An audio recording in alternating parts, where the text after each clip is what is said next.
यहाँ आने पर मालूम हुआ कि मंजीत राठी लोग यहाँ पर कहते हैं। हमने तो किताब से ही जाना था, पहले भी मिला हूँ, लेकिन मंजीत मानवी के रूप में ही जानता हूँ, तो मैं उसी रूप में रखूँगा क्योंकि विश्व कविता दिवस है। तो ये नाम जो आपने रखा सरनेम मानवी, वो उसी के साथ जुड़ता है। तो विश्व कविता दिवस के इस अवसर पर सबको मंगल कामनाएं। हाँ, राष्ट्र कवि तो बहुत होते हैं, हर देश में होते हैं, विश्व कवियों की संख्या हमेशा कम होती है।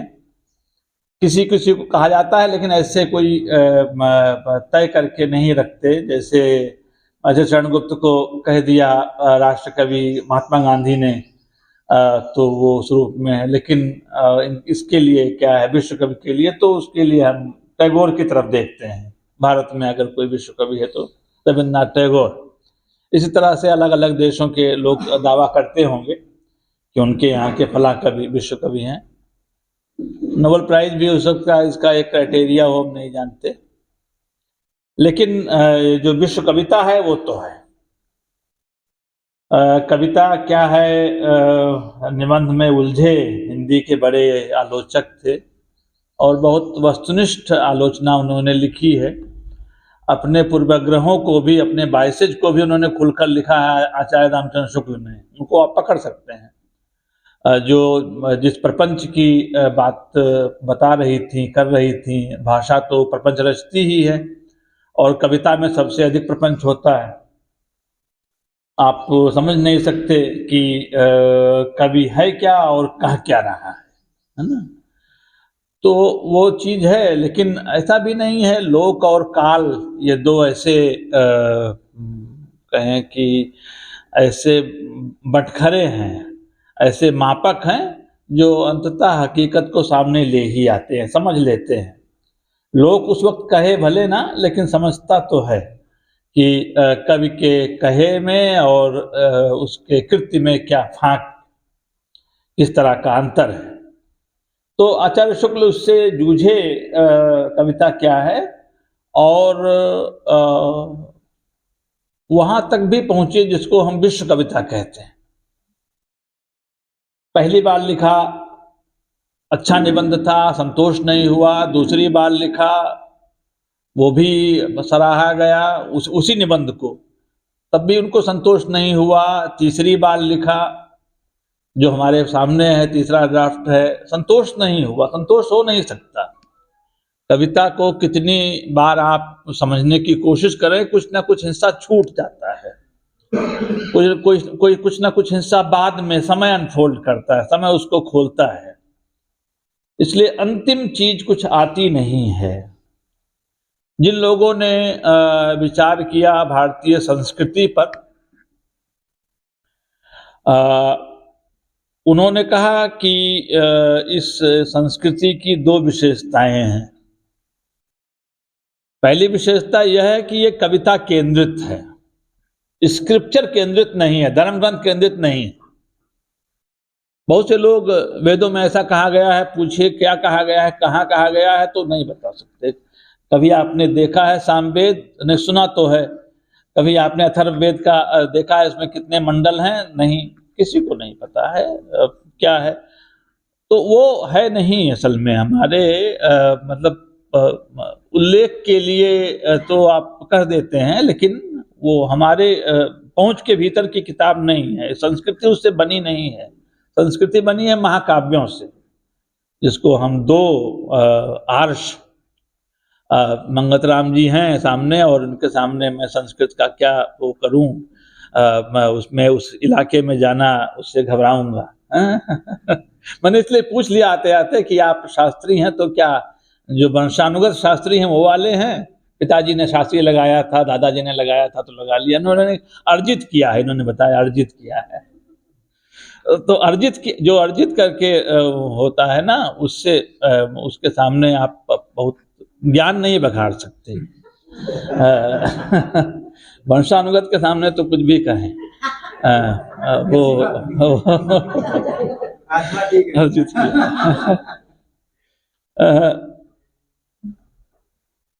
तो वो कहते हैं आचार्य शुक्ल कि मानव का जो हृदय है, मनुष्य का जो हृदय है, उस वो फिर ये नहीं, मतलब उस लोकेल में नहीं बनता कि ये रचना ब्राजील की है कि अर्जेंटीना की है कि हरियाणा की है कि वो घाना की है, इसमें नहीं होता। बताते हैं कि एक तार है जो सभी हृदयों से होकर गुजरता है। जो रचनाकार उस तार को छू पाता है तो सारे हृदय झंकृत हो उठते हैं। गोरकी की माँ को पढ़ते हुए हमको नहीं ख्याल आता कि पावेल जो है वो यहाँ का नहीं है, भारत का नहीं है। वो होता ही नहीं दोस्तों, उसको पढ़िए तो आपको पता ही नहीं चलेगा कहाँ कहाँ, वो स्वयं भूल जाएंगे बाद में। फिर आप जब उस पर कुछ सोचेंगे तब आपको ध्यान आएगा कि अच्छा फलानी जगह का है, उस समय का है, तो उसकी तरफ ध्यान दिला रहे हैं। वो जो तार है ना, उस तार को छू दिया है तो कहीं का भी हृदय हो वो झंकृत हो उठता है। इस अर्थ में वो यूनिवर्सल टेक्स्ट है, इस अर्थ में वो विश्व कविता है। भारतीय उसमें तो काव्य ही है, गद्य और पद्य उसके दो रूप हैं। साहित्य के लिए काव्य का इस्तेमाल होता था। तो एक तो विशेषता यह है कि हम रोजमर्रा के उसमें व्यवहार में कविता का ही इस्तेमाल करते हैं। कोई कबीर को उद्धृत कर रहा है तो कोई सूर को कर रहा है, कोई तुलसी को कर रहा है। जो हरियाणा के कवि हैं वो हैं गरीबदास, रोहतक के थे शायद। औरंगजेब के समय के जस्ट बाद के उनके पुत्र भी अच्छे कवि निकले, जयतराम, है ना। हाँ, तो आप देखिए गरीबदास को देखिए, गरीबदास का ही एक कथन है कि और उससे हरियाणा की जो कविता है उसकी प्रकृति वो होती है, स्पष्ट होती है कि अगर राजा विश्वगुरु होने का दंभ भर रहा हो,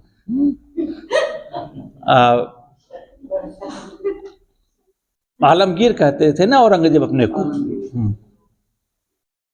अगर राजा विश्वगुरु होने का दम भर रहा हो और रोज नए नए भेष धारण करता हो, ये उनकी विशेषता नहीं थी। ये विशेषता औरंगजेब की नहीं थी। वो एक ही भेष में रहते थे, अपने हाथ की बनी हुई टोपी बेचते थे और उससे राजकोष से नहीं लिया करते थे पैसे। दिन में 5 बार कपड़े बदलने वाले नहीं थे वो। ये जहाँ हम बैठे हुए हैं वो लॉर्ड शिवा स्कूल है और शिव का इस्तेमाल बड़े कवियों ने किया है, खूब किया है। 3 महाकवि जिनको हम कहते हैं, कालिदास, उनके यहाँ जितने भी वो हैं आप देखेंगे वो शिव को ही संबोधित हैं। और जो मंगलाचरण है या नांदी है, मालविका अग्निमित्रम को देख लीजिए, अभिज्ञान शाकुंतलम को देख लीजिए जो अष्टमूर्ति है, तो वो या रघुवंश को देख लीजिए। मालविका अग्निमित्रम का जो नांदी है उसमें वो कहते हैं कि शिव तो एक ही कपड़े में होते हैं, वो चर्म जो है वो पहनते हैं, जबकि उनके पास धन की कोई कमी नहीं है। अब ये बात क्यों कह रहे हैं, किससे कह रहे हैं? शिव से तो कह नहीं रहे हैं, अपने समय के राजा से कह रहे हैं कि आप जो इतना बदलते रहते हैं कपड़े। अब सीधा नहीं कह सकते ना, दरबार के जो कवि होते हैं उनके सामने उनके बड़े संकट होते हैं। मैं सरकारी नौकरी में हूँ तो जो मैं कहूँगा उसमें आप वक्रोक्ति से अर्थ निकालेंगे, आप उसमें ध्वनि से अर्थ निकालेंगे। ये दोनों ऐसे हैं संप्रदाय, ये सिर्फ उनके लिए बनाए गए हैं जो अधीनस्थ हैं, सबऑर्डिनेटेड हैं।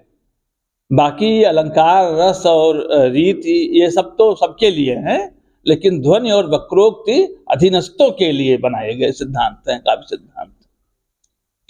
तो सीधा नहीं कह सकते थे कि राजा अपना, मतलब जो जनता पेट काट करके देती है उसका बड़ा हिस्सा आप अपनी विलासिता पर खर्च करते हैं। सीधा नहीं, तो उसके लिए वो शिव को ले आते हैं। दूसरे बड़े कवि हैं मध्यकाल के से ठीक पहले के विद्यापति, तो उन्होंने तो लंबा मतलब लिखा है, शताधिक उनके पद शिव को लेकर के हैं। हर गौरी संवाद, एक सच्चा गृहस्थ कैसा होता है, वो गृहस्थी के कवि के रूप में, गृहस्थ कवि के रूप में उन्होंने, गृहस्थ नायक के रूप में उन्होंने शिव को रखा है। ये विद्यापति करते हैं। और उसके बाद में फिर तुलसीदास आते हैं, उनके यहाँ वो कहते हैं कि एक उनकी अलग गीतावली बन सकती है, शिव गीतावली। एक कृष्ण गीतावली है, गीतावली है जो राम की है। और ये कभी इन दिनों भारत में ही हैं, इमरे बंगा इटली से आए हैं, अच्छे अध्येता हैं। तो उन्होंने बात कही कि आप चाहें तो एक अलग शिव गीतावली बना सकते हैं। अलग अलग उनके रूप हैं। कश्मीर का जो शैवागम है कुछ और है, कर्नाटक का जो वीर शैव है वो कुछ और है, नायनार कुछ और हैं। इतने रूप हैं, इतनी विविधता है, और कविता को इतना जन्म दिया है। उत्तर भारत में नहीं है उस रूप में, क्यों नहीं है वो अलग विषय है, लेकिन चूंकि यहाँ पर है और अचानक आते वक्त स्कूल का नाम देखा, पहले भी कार्ड में जो पोस्टर गया था उसमें देखा था, तो यहाँ पर जगह मिली। आमतौर से जगह आजकल दिल्ली में तो नहीं मिल रही हम लोगों को। हाँ, सुरजीत भवन ना हो तो हम बैठें कहाँ। इस तरह से जमीन छीनी गई है, छीनी जा रही है। डर बहुत है, लेकिन इससे ये लगता है कि हाँ हमारे विचारों की प्रासंगिकता है।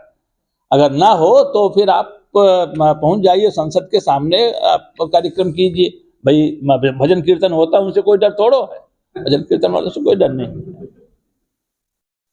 तो वो मतलब जो डर है वो दिखाता है कि नहीं आप प्रासंगिक हैं और रहेंगे। तो उससे घबराना नहीं चाहिए। जो बात मैं कह रहा था कि अच्छा ये इलाका जो है वो स्थानेश्वर बगल में ही, कुरुक्षेत्र का जो इलाका है, हर्षवर्धन वाला इलाका ना, तो हर्षवर्धन के यहाँ कवियों की भरमार थी। जो वर्णन किया है बाणभट्ट, उनके सभा कवि थे। तो बाणभट्ट इसलिए चिढ़ भी गए थे कवियों से, उन्होंने कहा कि मैं कविता नहीं लिखूंगा, तो उन्होंने कादम्बरी लिखी। कादम्बरी का मतलब उपन्यास। उन्होंने कादम्बरी लिखी, गद्य में लिखा। वो का भी कहा जाता है, लेकिन जिसको कहते हैं ना वर्ष में नहीं, वर्ष के लिए नहीं जाने गए। यद्यपि वर्ष में लिखा उन्होंने, लेकिन वो जाने नहीं गए। उन्होंने कहा कि भाई ये बात 640 की है जब वो लिख रहे हैं कि कवियों की संख्या और कुत्तों की संख्या बहुत ज़्यादा है, इनको गिन नहीं सकते। मैं कई बार कह देता हूँ सभाओं में, और कवि जो है, इसमें बहुत से कवि हैं, वो नाराज ना हों, क्योंकि यहीं के किसी व्यक्ति ने कहा है, हरियाणा के किसी व्यक्ति ने कहा है, संत श्वान युवा संख्या जाति भाजो गृहे गृहे उत्पादका न बहवा कवया शर्वायु। ऐसा श्लोक है कि असंख्य कवि हैं, श्वान की तरह हैं। वैसे सुप्रीम कोर्ट ने कहा था कि कुत्तों की संख्या बताई जाए, गिनी जाए। अभी कुछ दिन पहले ही हुआ दिल्ली में, बीच में हुआ कि नहीं उनको कहीं और भेजा जाएगा, फिर कहा नहीं यही रखा जाएगा, उनकी नसबंदी की जाएगी, ये होगा वो होगा। कुछ समय तक चला, सरकार ने चलाया, क्योंकि मूल मुद्दे पर तो नहीं रखना है, तो थोड़ा हंसी मजाक होता रहे, लोग करते रहे कि हाँ भाई कुत्तों को कहाँ ले जाया जाएगा, कैसे रखा जाएगा, ये सब था। लेकिन बाणभट्ट ने अपने तरीके से कहा।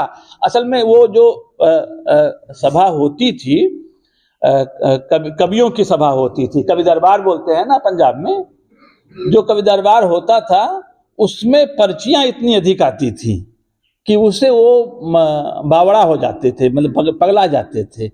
तो उसी से उन्होंने कहा कि संत श्वान युवा संख्या जाति भाजो गृह, घर घर में गली गली में भरे हुए हैं कवि। जैसा देखते, जाति भाजो का मतलब होता है फोटोग्राफिक चित्रण करने वाले, जैसा देखते हैं वैसा लिख दिया, तुक बनाना आ गया है, तो उनको लगता है कि कविता आ गई। तुकांत बना कर दिया तो फोटोग्राफिक चित्रण कर देते हैं। लेकिन वो जिसकी तरफ ध्यान दिला रहे हैं, जो हमारे काम की चीज है, उत्पादक कवि ज्यादा नहीं है, जिसको हम बात के समय में प्रगतिवादी कहते हैं। भाई उत्पादक जिसका पांव उठा हुआ हो, मतलब चलने के लिए आगे तो उत्पादक कवि ज्यादा नहीं होते। जिसको मम्मट ने अपने मंगलाचरण में कहा कि मैं किस कवि की वाणी की जय बोलूं, तो कहा जो नियत के नियम को न मानता, नियतकृत नियम रहिताम, ह्लादैकमयी अनन्य परतंत्राम, जो परतंत्रता में न जाता हो, किसी अन्य की परतंत्रता स्वीकार न करता हो, जो नवरस रुचिराम, नए रसों का या नव रसों में जिसकी गति हो, ऐसे को चार उन्होंने बताए। लेकिन पहला जो वही है नियतकृत नियम रहिता, जो नियत के नियमों से मुक्त रहे, मुक्त हो सके। तो नियति तो एक तो पहली नियति तो धर्म वाली होती है, उसकी होती है, ईश्वर की जो तय कर देता है, जो विधना ने लिख दियो छठी रात को अंक, राई घटे न पल बढ़े रहुरे जीव निसन। एक तो नियति वह है। तो अगर कवि ने उस नियति को मान लिया तो फिर क्यों कविता क्यों लिखेगा, तो जो लिखा है वही होगा। तो इसलिए कवि को तो अगर सच्चा कवि है तो नियति के नियम को नहीं मानेगा, धर्म और ईश्वर वाली नियति। और दूसरी नियति जो कुदरत की है। अभी बारिश हो रही है और घर से मेरे फोन आ रहा है, सरसों पकी हुई है, सरसों का क्या होगा, तो वो तो एक है नियति। तो उससे उदासी आती है, उदासी के विरुद्ध खड़ा हो जाता है कभी, तो उस अर्थ में कुदरत वाली नियत, प्रकृति वाली नियत से ऊपर होता है। और तीसरी जिसे हम रोज जूझते हैं, वो राजसत्ता हमारी नियति तय करती है। कभी नोट बंद कर दिया तब लाइन में लगा दिया, कभी घोषणा कर दी कि भाई 2 घंटे बाद लॉकडाउन होगा, तब लंबी लंबी 2-2 किलोमीटर की लाइन हो जाती है। अभी यहाँ आते हुए 4 जगहों पर देखा कि लंबी लंबी लाइन थी, सिलेंडर नहीं मिल रहा है। तो वो भी नियति तय करती है। तो जो राजसत्ता की नियत से जूझे वो उत्पादक कवि है, वो प्रगतिशील कवि। ये बाणभट्ट आज के 1300 साल पहले, 1350 साल पहले बात कह रहे हैं, हमारे काम की चीज है। उन्होंने पलट दिया। उससे पहले नायिकाएं रोती थी नायक को प्राप्त करने के लिए। कादंबरी में नायक रोते हैं और 3-3 जन्म लेते हैं नायिका को प्राप्त करने के लिए। महाश्वेता है या कादंबरी जो उसकी नायिका है, महाश्वेता भी नायिका से कम नहीं।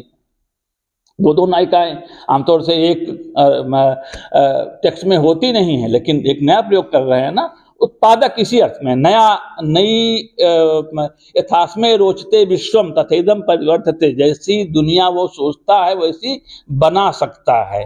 विधाता तो कुछ नियमों से बंधे होते हैं, कभी उन नियमों से बंधा हुआ नहीं होता। ऐसा मम्मट कहते हैं कि मैं उसी कवि की जय बोलूंगा, नहीं तो कवियों की संख्या तो अपार है, उनकी तो कोई गिनती हो नहीं सकती। तो वो चीज यहाँ पर आने में जो खुशी हुई, और इसके लिए मैं राजली साहब को, मंगतराम जी को और अपने अध्यक्ष महोदय को धन्यवाद दूंगा कि मुझे ऐसी रचना पर बोलने का, ऐसे कवि पर बोलने का मौका दिया जो सचमुच उस नियत के कथित बाध्यकारी नियमों के विरुद्ध खड़ी हुई है और लिख रही है। तो मैं साधुवाद देता हूँ, इस ऐसे कवि का अभिनंदन करता हूँ। और आचार्य शुक्ल को याद करते हुए ये जो कविता है इनकी, जो विश्व कविता का मामला बनता है, किसी भी हृदय को छूने वाली, झंकृत कर देने वाली एक कविता मैं चाहता हूँ कि मैं भी पढ़ूँ। ये उनके दूसरे संग्रह की लगभग अंतिम कविता है, अंतरंगता। हाँ, कितना अंतरंग रिश्ता है कविता और व्यथा का। व्यथा ही है जो जोड़ती है, जो विश्व कहीं भी, हम अभी जो ईरान में लोग मारे जा रहे हैं, जो गजा पट्टी में मारे गए हैं, यूक्रेन में भी जो कहें कि नष्ट किए गए हैं, दुनिया में कहीं पर भी नष्ट किए जा रहे हैं, जो तमाम तरह के आयुध बने हुए हैं, वो हम व्यथित इसीलिए होते हैं ना। वो जो कविता सेंसिटाइज करने का काम करती है और वो विषाद से ही जोड़ती है। अगर वो विषाद ना होता तो कविता का जन्म भारत में तो नहीं होता। मानसात प्रतिष्ठाम त्वमगमा शाश्वती समा, ये विषाद से ही पैदा हुई। कविता का मतलब ये है श्लोक, शोका श्लोकत्व आगता, ऐसा अभिनव गुप्त ने कहा। शोक ही है जो श्लोक के रूप में आया। कविता जो है विषाद, विषाद इनके यहाँ कीवर्ड है मंजीत के यहाँ। वो बार बार आप देखेंगे इस शब्द का वो इस्तेमाल करती हैं, विषाद का। कितना अंतरंग रिश्ता है कविता और व्यथा का, छंदों की आत्मा में अनायास ही घुल मिल जाता है। छंद शब्द का लय के अर्थ में वाल्मीकि ने प्रयोग किया था। वो कहते हैं कि पादबद्धो अक्षर समः तंत्री लय समन्विता। जो पादबद्ध होते हैं वो वही उसी को छंद कहते हैं। कुछ भी बोलते हैं छंद से परे कुछ है नहीं। मैं ही जो बोल रहा हूँ वो छंद में बोल रहा हूँ, जिसमें अन्विति है, जिसमें कोई सिस्टम है, उसी का नाम छंद है। सिस्टम से बाहर जाकर के तो नहीं बोल रहा हूँ, एक सिस्टम को नहीं मानकर दूसरे सिस्टम में हूँ, क्योंकि विकल्पहीन नहीं है दुनिया। ऐसी भी एक कविता है जो वैकल्पिक दुनिया का है, तो वो दूसरा कि हमारे पास ये विकल्प है। अब बिना विकल्प के आप कितनी आलोचना कर लें, वो कुछ होता। बहुत सारे हमारे, जब मैं आया मैं जेएनयू में, तो उसमें फ्री थिंकर हुआ करते थे। फ्री थिंकर को कोई जमीन नहीं थी, वो सिर्फ आलोचना करते थे। तो अब वो फ्री थिंकर मैं भी आकर्षित हुआ कि भाई ये तो बहुत, मैं वहाँ से एसएफआई के मेंबरशिप के साथ आया था, लेकिन जेएनयू के फ्री थिंकर्स ने मुझे लुभाया। लेकिन बहुत जल्दी समझ गया कि फ्यूटाइल है, ये व्यर्थ की चीज है। आपके पास कोई आइडियोलॉजी नहीं है, आप स्वतंत्र रूप से होता क्या है, होता कुछ नहीं है। एक भ्रम है कि आप स्वतंत्र हैं, कोई स्वतंत्र नहीं है उस अर्थ में। तो फिर आप ऐसी जगह पर जाएं जहां पर आप कुछ सार्थक कहें कि जुड़ाव महसूस करें। तो वो उस मोह में बंध नहीं पाया। वो जरूरी था, और वो उसमें स्वाध्याय बहुत काम का होता है। स्वाध्याय भी और सत्संगति भी, जैसे हम लोग यहाँ बैठे हुए हैं। कितना अंतरंग रिश्ता, मैं कविता पढ़ दूं, नहीं तो पढ़ नहीं पाऊंगा। कितना अंतरंग रिश्ता है कविता और व्यथा का, छंदों की आत्मा में अनायास ही घुल मिल जाता है। ढलती शाम का संताप, ठहरी रात का सन्नाटा, टूटे तारे का एकालाप, और सबसे सहज एक स्तब्ध स्त्री का निशब्द आर्तनाद। ये जो आर्तनाद है, ये अभी हम देखते हैं कि है कोई और रिश्ता एक दूसरे में जहां स्वतः प्रवाहित हो ऐसी अंतरंगता। कुछ और है इसमें, लेकिन अभी मुझे याद नहीं आ रहा क्या है, या शायद इसी पर है कोई और रिश्ता एक दूसरे में जहां स्वतः प्रवाहित हो ऐसी अंतरंगता। कविता के अलावा कोई और रिश्ता बनता है क्या जिसमें वो इंटीमेसी, इस तरह की रियल इंटीमेसी बहती हो, प्रवाहित होती हो। ये जो अंतःकरण का आयतन कहते हैं मुक्तिबोध, तो वो आयतन कितना बड़ा है, ठीक है। वो आयतन बना किससे है? उन्होंने कहा कि ये जो भक्ति काल के कवि हैं, ये हमारे दिल के करीब क्यों हैं? क्योंकि ये जनता के दुखों को पहचानते हैं। तो दुख का जो रिश्ता होता है बहुत पीड़ादायक, लेकिन वो बहुत बड़ा रिश्ता होता है, बहुत गहरा रिश्ता होता है, और वो आयतन बहुत असीमित होता है, जिसको हम विश्व कविता कहते हैं। विश्व कविता में तो यही है। अन्ना कैरेनिना का जो दुख है, वो दुख सबको जोड़ देता है। वो दुख ही है जो ये जो अंतरंगता है, वो दुखों के में साझीदार बनने से पैदा होती है। सुख में साझेदार होने से अंतरंगता नहीं पैदा होती, आप जानते हैं। सुख में तो आपके बहुत सारे लोग बनत बहुरीत, ऐसा कहते हैं रहीम, कि बहुत सारे लोग आपके साथ अंतरंग होने का बिल्कुल जान लगा देते हैं। दुख में जो अंतरंगता है, और कवि की जरूरत इसी तरह से है, इसी जगह पर होती है कि वो दुख में आपके साथ जुड़ता है। आपका दुख देखा दुखी एक निज भाई, दुख की छाया पड़ी हृदय में, झट उमड़ वेदना आई, मैंने मैं शैली अपनाई। ये जो छायावाद के कवि का उद्घोष है, उद्घोष से उन्होंने अपना वक्त मतलब कविता पाठ भी रोका। उद्घोष का मतलब क्या है? मैनिफेस्टो। जो लोग न्याय पर होते हैं, न्याय की आवाज उठाते हैं, वो विस्पर नहीं करते, फुसफुसाते नहीं, वो उद्घोष करते हैं। मैनिफेस्टो उनका उन्हीं का होता है। बाकी तो संकल्प पत्र होता है जो कहेंगे कुछ और। जनता ने भी ये किया, मुहावरा बना दिया, मुंह में राम बगल में छुरी। छुरी और राम के साथ जो संबंध बनाया वो जनता ने बनाया, लोक ने बनाया है। छुरी कौन रखता है? जो राम मुंह में राम रखता है। और इसी अर्थ में मैं बहुत हमारे जयपाल जी इस बात से वो नहीं होते, मुतासिर नहीं होते। मैं तो हूँ, मैं खुद जहाँ से आता हूँ वहाँ तो घर घर में है तुलसीदास का कहें कि लिखा हुआ जुबान पर है। तो वो कहते हैं कि भाई राम भक्तों को पहचान लीजिए, कथित राम भक्तों को, ऐसा उन्होंने लिखा, कथित राम भक्तों को पहचान लीजिए। वो जो हैं राम भक्ति की घोषणा करते हैं, होते क्या हैं?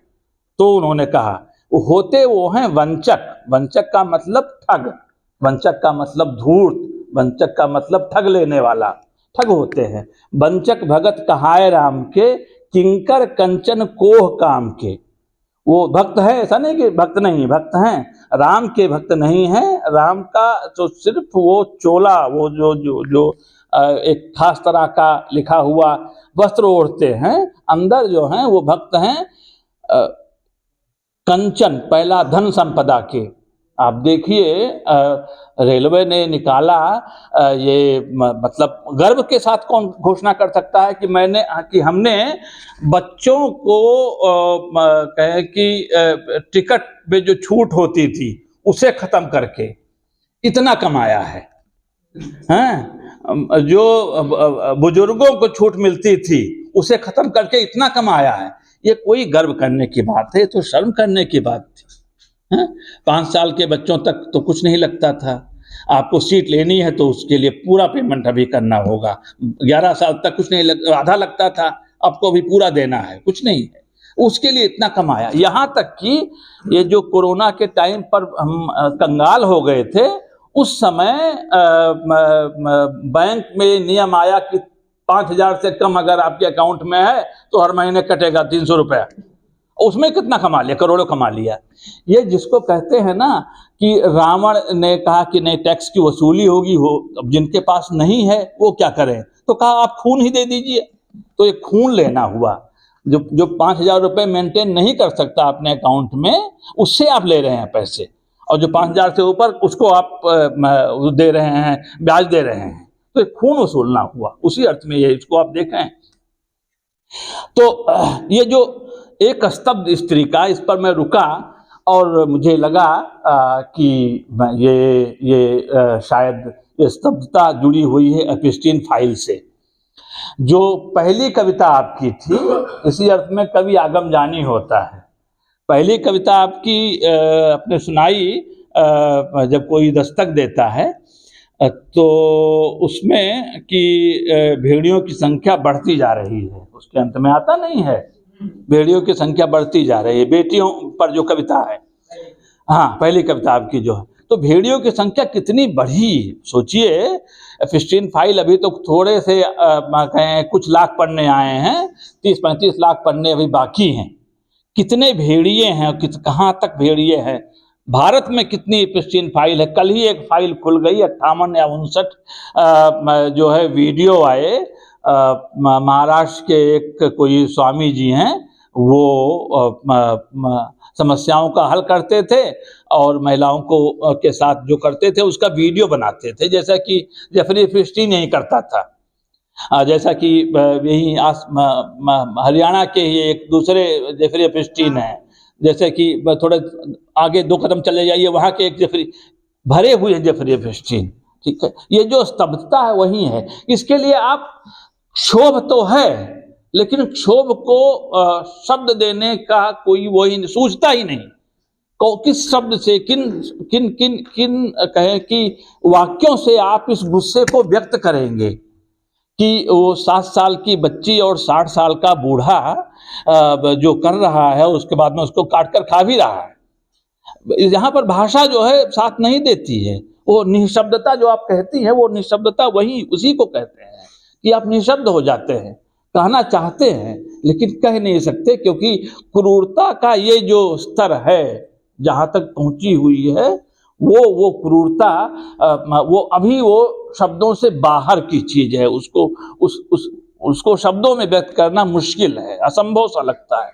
कभी वो लिखा है मिलान कुंडेरा ने, द जोक में शायद है कि only a true poet knows the enormity of the longing not to be a poet. जो कवि होने का भार है, जो कवि होने की कहें कि का विशाल भार है, एक कवि ही उसको समझता है और वो उसकी कामना है कि कवि ना होते तो अच्छा होता। कवि है तो आप चैन से बैठ नहीं सकते। दुखिया दास कबीर है, जागे अरु रोवे, ये एक तो उसकी नियति है। कविता आपको आई तो आप कहाँ, मतलब दुनिया भर का दर्द आपके हिस्से में है। इसीलिए कवियों को इतना महत्व दिया गया, इस धरती पर इतना महत्व दिया गया, वो जुबान पर रखे गए।